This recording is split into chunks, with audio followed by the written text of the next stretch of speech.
The headlines this week are dominated by one question. Will China actually dare to suspend trade with the United States? With all due respect to the press, they are asking the wrong question. The question isn't whether they dare. The strategic question, the one that matters on the geopolitical chessboard, is why Beijing believes they can make such a threat right now. What has fundamentally changed? Sources from Reuters to Bloomberg confirm that a full trade blockade is being seriously considered within Beijing's highest circles. We saw this mentioned in the original analysis.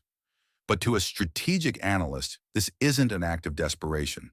It's not simply retaliation against U.S. tariffs. It is a signal, a calculated signal. It signals that a larger plan, a meticulously crafted long game that has been in preparation for over a decade, is now entering its decisive phase. Today, we are not reporting the news. We are declassifying the strategy behind the headlines. We will decode the dual circulation policy and the domestic resilience program that China has been quietly building to make itself sanction-proof. We will analyze the China new economic architecture they are designing in concert with the BRICS plus nations, an architecture built to function outside the US dollar system. We will examine the controversial, emerging BRICS payment system and its true potential. Because the threat of suspending trade, it isn't the opening shot of a war. It is a calculated announcement. An announcement that China's 10-year plan to build a parallel economic system, one focused on reducing dependency on the dollar, de-dollarization, is finally confident enough to step out of the shadows. Decoding Beijing's 10-year plan. Module 1, Phase 1, Building the Dual Circulation. Fortress. The first rule of grand strategy. Before you project power abroad, you must secure your home base. Over the past decade and accelerating dramatically after witnessing the West's sanctions against Russia, Beijing has focused intensely on constructing an economic fortress. The core policy driving this is known as dual circulation. Let's be clear what this means. It does not mean China is closing itself off entirely from the world.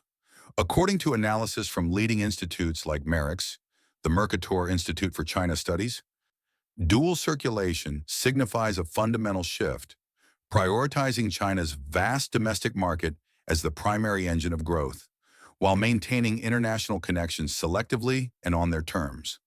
The goal is self-reliance in critical sectors. Ambitious targets outlined in plans like Made in China 2025 and reported by outlets like the South China Morning Post aim for high levels of self-sufficiency in core technologies and components, perhaps 70%, even pushing towards 85% in certain strategic areas. This isn't just about economic efficiency, it's about national security. It's about sanction-proofing the Chinese economy. Analysts at think tanks like CSIS, Center for Strategic and International Studies, and the Atlantic Council widely agree. The Western freezing of Russian assets and its exclusion from the SWIFT financial messaging system served as a profound wake-up call for Beijing. They saw how quickly the U.S. and its allies could attempt to cripple a major economy. They resolved never to allow themselves to be placed in such a vulnerable position. We see this drive for technological independence playing out vividly in the semiconductor race. Despite U.S. export controls, Chinese companies like SMIC are relentlessly pushing the boundaries of chip manufacturing. We see it in China's overwhelming dominance of the global supply chains for solar panels and electric vehicle batteries, technologies crucial for the 21st century. This is about controlling the commanding heights of the future economy. The objective isn't merely commercial competition, it's strategic autonomy, ensuring that Washington cannot simply pull the plug on China's industrial base in a future confrontation. But this fortress isn't just defensive, it also possesses offensive capabilities, economic levers of pressure. Consider rare earth metals. When the U.S. targeted China's high-tech sectors, Beijing responded by tightening its control over the export of these critical minerals, elements essential for everything from F-35 fighter jets to wind turbines. According to the U.S. Geological Survey, USGS, China controls over 80% of the global processing capacity for rare earths. Their implementation of export licenses and quotas is seen in 2024 and 2025 isn't just a trade dispute. It's a calculated reminder to the West of its own dependencies. And let's not forget pharmaceuticals. While the often cited statistic that 80–90% of U.S. drugs come directly from China is misleading, the underlying vulnerability is real.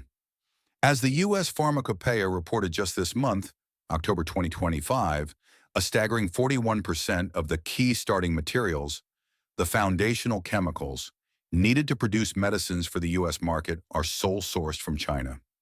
No alternative supplier exists for nearly half of these critical ingredients. This control over essential inputs, from rare earths to pharmaceutical precursors, represents another strategic lever for Beijing. These are calculated reminders. China's fortress has high walls, but it also has potent weapons capable of striking at the West's critical vulnerabilities. Phase 1. The construction of this resilient domestic base is largely complete in Beijing's eyes. They believe their internal economy is now robust enough, and their control over key global inputs strong enough to withstand the initial shockwaves of a potential economic decoupling from the West. Module 2, Phase 2, the De-dollarization alliance and new corridors. But a fortress, no matter how strong, needs supply lines and allies to sustain itself in a prolonged siege. If you intend to challenge the dominant global power, you cannot do it alone. This brings us to Phase 2 of China's long game, forging the De-dollarization alliance, primarily through the expanded BRICS Plus framework and constructing new logistical pathways. The Belt and Road Initiative, BRI, once defined by massive infrastructure loans, is undergoing a significant transformation. According to analyses by the Council on Foreign Relations, CFR, and the World Bank, the focus is shifting. It's moving away from mega projects towards small and beautiful initiatives, concentrating on digital infrastructure, green energy, and crucially, strategic logistical corridors that bypass traditional U.S.-controlled choke points. Consider the International North-South Transport Corridor, or INSTC. This network of ship, rail, and road routes, actively promoted by Russia, Iran, and India, aims to connect St. Petersburg to Mumbai via Iran. As reported by outlets like Nikkei Asia and The Diplomat, investment in the INSTC has accelerated, particularly from Russia and Iran seeking sanction-proof trade routes. It offers a potential alternative to the Suez Canal, largely outside the sphere of direct Western influence or interdiction. The strategic goal is clear: create resilient, alternative trade arteries for the non-Western world, ensuring goods can flow even amidst geopolitical tensions or potential maritime blockades. But goods cannot move if money cannot move freely. For decades, the United States has anchored its global power in the dominance of the U.S. dollar and its control over the SWIFT financial messaging network. Challenging this financial architecture is the core objective of Phase 2. The trend of de-dollarization is undeniable and accelerating. IMF data consistently shows the dollar's share of global foreign exchange reserves slowly but steadily declining. More significantly, we see a rise in bilateral trade settled in local currencies. Russia and China now conduct the majority of their trade in yuan and rubles. India pays for Russian oil largely in rupees. Saudi Arabia, a cornerstone of the petrodollar system for 50 years, is now openly considering pricing oil sales to China in yuan. This erosion of the dollar's transactional dominance is a key objective for Beijing and its partners. Now, what about the much-discussed BRICS payment system, sometimes referred to as BRICS Pay? Here we must inject a note of analytical caution based on current intelligence, as of late 2025. Despite enthusiastic reports from sources like TASS and RT, BRICS Pay is not yet a fully operational replacement for the SWIFT system. According to analyses from institutions like the Atlantic Council, it remains largely in the developmental and pilot testing stages. Cross-border CBDC, central bank digital currency, trials are indeed occurring, particularly between Russia and China's central banks. Other BRICS Plus members, like the UAE and Saudi Arabia, are exploring similar alternative payment rails. However, the immediate goal of these initiatives is not to instantly overthrow SWIFT. Rather, it is to build the infrastructure to facilitate and drastically increase the use of local currencies in trade among BRICS Plus members. It's about creating efficient, low-cost channels for yuan, rubles, rupees, reals, and rands to flow directly between these economies, bypassing the need for dollar conversion and the reach of potential U.S. sanctions. This is a gradual, strategic assault on the dollar's hegemony, chipping away at its necessity in global trade, transaction by transaction. They are building not just alternative trade routes, but the alternative financial plumbing to go with them. The ultimate aim, a multipolar world order underpinned by multiple reserve currencies and payment systems, where the US dollar is no longer the undisputed king. Module 3, Phase 3, the controlled demolition. Test. The fortress has been reinforced. The alliance is expanding and deepening. The alternative financial infrastructure is under construction and testing. So why float the nuclear option of a full trade suspension now? From a strategic perspective, this move, whether ultimately executed or not, serves as Phase 3, a high-stakes test in a powerful global signal. This isn't necessarily the first shot of a war.